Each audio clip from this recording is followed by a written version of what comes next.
Subscribe करें हमारे YouTube channel साधना gold को और पाएं वीडियोस सबसे पहले। बेल आइकन दबाना ना भूलें। जन्म से किसी का कोई वर्ण नहीं होता, इसमें भी कोई दुराई नहीं है, इसमें बिल्कुल दुराई नहीं है। लेकिन जो जन्म दे रहा है, ध्यान दीजिए, जो जन्म दे रहा है उसका वर्ण जरूर है, जो जन्म ले रहा है उसका वर्ण नहीं है। आपकी बात मान लेते हैं, वेद की बात बिल्कुल, मगर वेद ये कहता है कि जो जन्म दे रहा है उसका तो वर्ण है, और वो जिस वर्ण का है उस वर्ण के अनुसार जिसको जन्म दिया है उसको आगे बढ़ाएगा।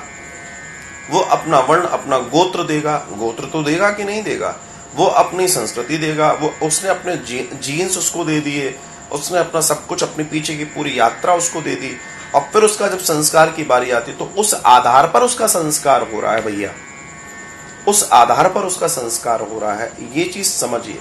तो उसी आधार पर वो ब्राह्मण कर्म में जा रहा है, क्योंकि पीछे से उसके साथ वो चीज जुड़ी चली आई है। अब दूसरी चीज सुनिए, आपने यहां ये कहा, वही वेद में ये भी आता है और पुराणों में भी आता है कि व्यक्ति जब ऐसा कर्म कर लेता है तब उसे ब्राह्मण योनि मिलती है। ये तो आपको भी मालूम है। ऐसा कर्म करता है तब उसे क्षत्रिय योनि मिलती है, ऐसा कर्म करता है तब उसे वैश्य योनि मिलती है। ये क्यों लिखा है? ये क्यों लिखा है? इसलिए लिखा है क्योंकि आदमी जब वहां पैदा हो रहा है तो ऐसे ही नहीं होगा, अहेतु कुछ नहीं होगा। Everything is related with the cause, कोई कारण है उसके पीछे। बिना कारण के दुनिया में कोई घटना नहीं घटती। ये प्रकृति इतनी शानदार बनाई है परमात्मा ने, क्या सॉफ्टवेयर है उसका। तो अगर कोई वहां पैदा हो रहा है तो निश्चित तौर पे उसके कर्म के आधार पे हो रहा है।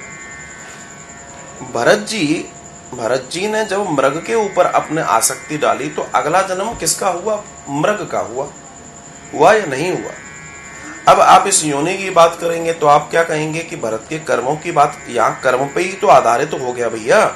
भरत जी का कर्म जैसा था वैसी योनि मिली। बाद में भरत जी ने कहा ये तो गलती हो गई मुझसे।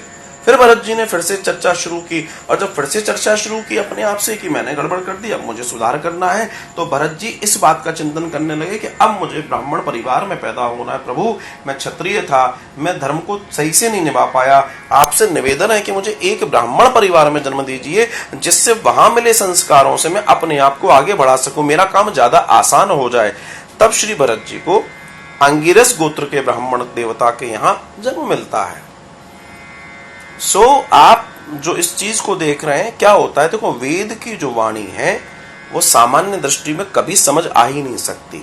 वेद को समझने वाला, शायद आपको ध्यान हो, एक दिन हम कह रहा था कि करोड़ों लोगों में से मेरे ख्याल से 1000 नहीं मिलेंगे जो वेद को पूर्ण समझा सकें और समझ सकें। वेद ऐसी भाषा है, इसलिए वेदों को नहीं, हमें वेद नहीं पढ़ने हैं, हमें तो पुराणों में से ही निचोड़ लेना है, क्योंकि वेद का पूरा सत्य जो निचोड़ है वो पुराण है।